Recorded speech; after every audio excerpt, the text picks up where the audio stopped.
Meus amados irmãos, a Bíblia tem tudo que você precisa, sem depender dos outros, de pregador, ela nos ensina o cuidado do Paulo para com a igreja. Era tremendo. Paulo, Pedro. E só voltando aqui, para aqueles que dizem que é profeta, eu ouvi Jesus escrevendo, Jesus disse, a lei e os profetas vieram. João Batista foi o último profeta. Apóstolo, Paulo foi o último. Tá certo? Aí, como não há mais profeta, ele deu os dons de profecia. É diferente. Os profetas do Antigo Testamento não tinham dom de profecia. Deus chamava, vem cá, profetiza sobre essa nação. Fala o que eu quero, não o que tu quer. Nenhum profeta. Só tinha um que, Balaão, né? Os prêmios, e tem muitos Balaões por aí, viu? Mas a palavra, ela nos ensina. Doutrina não mata crente. Ou conserta.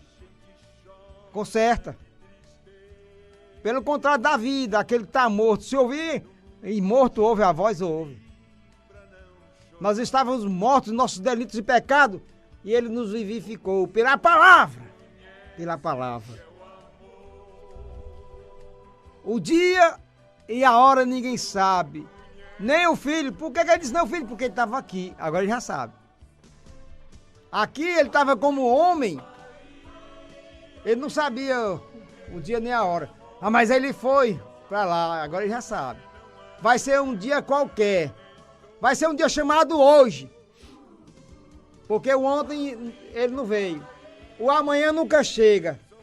Só chega atrasado. O amanhã só chega no dia hoje. Por isso, se hoje ouvires a voz. Se hoje. Não é se amanhã não. Porque amanhã não sabe nem se está vivo. Alguém diz assim, não. Importante não é como começa, como termina. Só uma pessoa começa tão bem e termina mal. Aí não é importante não. Outro diz assim, não esqueça não desista do seu sonho. Aí você sonha morrendo. Não vai desistir não? Meu Deus do céu, é tanta coisa. Vamos para a palavra, tá falando muita besteira aí, Obadias. Presta atenção. 2 Pedro, capítulo 3, irmãos. Versículo 9, o 11 e o 14, 16, o 17 e o 18.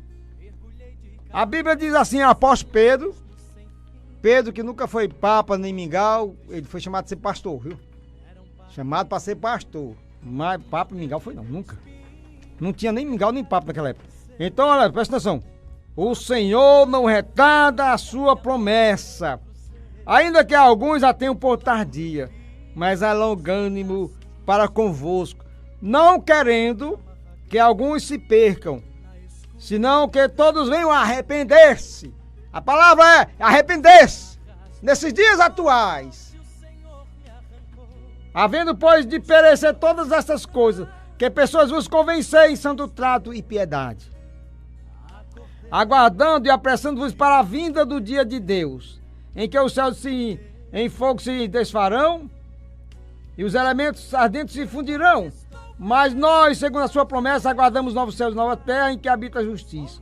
Pelo que, amados, aguardando essas coisas, procurai que deles sejais achados imaculados e irrepreensíveis em paz.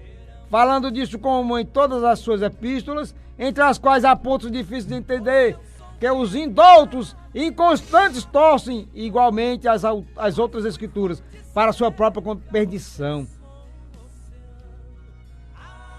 Antes, crescei na graça e conhecimento de nosso Senhor e Salvador Jesus Cristo.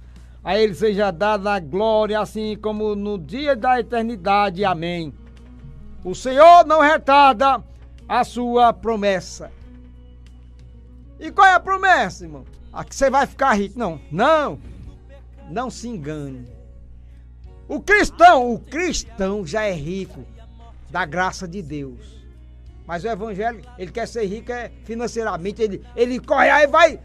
O cristão, porque nós já fomos abençoados com toda sorte de bênção nos lugares celestiais. Daqui nada levamos. Nada levamos. Se tu só tem cuscuz para comer com ovo, estejas com isto satisfeito. Porque eu, Senhor, não retalho a sua promessa, ainda que alguns a tenham por tardia. Ele nunca chega atrasado nem adiantado, ele chega na hora certa. E se ele não quiser chegar, você vai fazer o quê?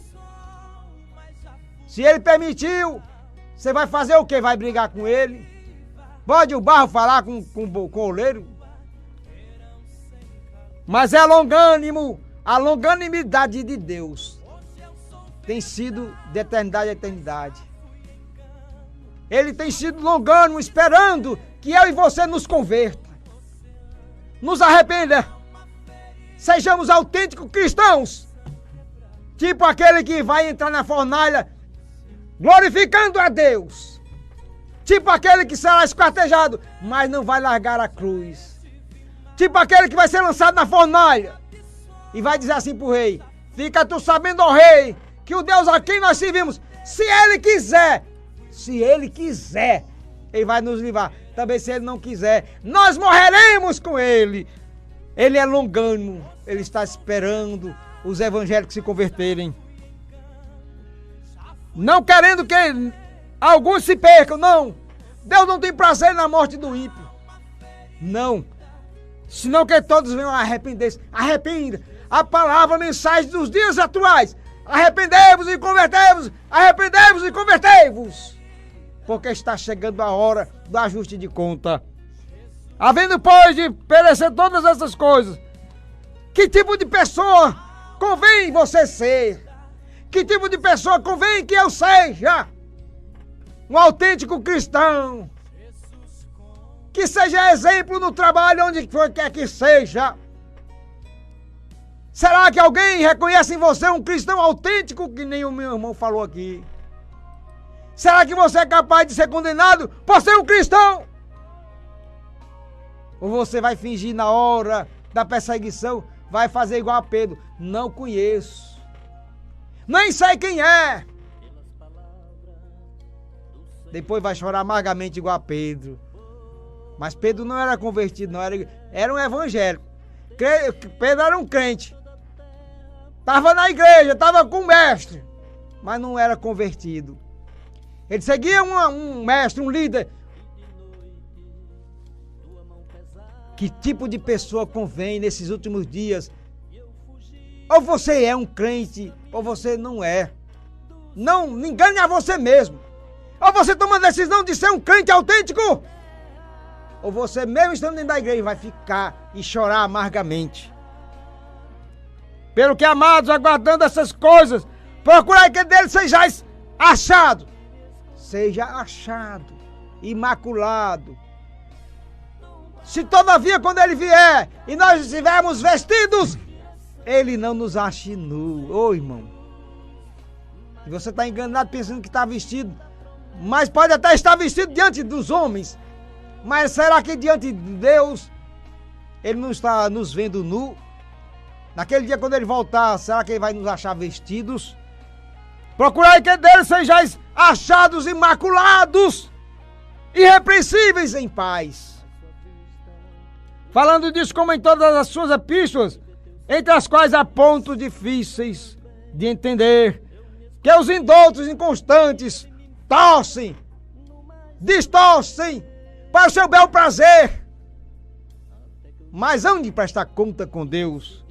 Vós, portanto, amados, sabendo isso de antemão, guardai-vos. Ah, Senhor, me guarda. Guardai-vos de que, pelo engano dos homens abomináveis, sejais juntamente arrebatados e descais da vossa fé, da vossa firmeza. Antes crescei na graça, não é em altitude, não é em comprimento, não. Antes crescei na graça, na graça. Paulo, a minha graça te basta. Você está crescendo em quê, irmão? Antes crescei na graça, porque sem a graça de Deus você não vai a lugar nenhum. e conhecimento de nosso Senhor Jesus Cristo. A Ele seja dada a glória, assim agora como no dia da eternidade. Amém. A Ele seja a glória. Amém.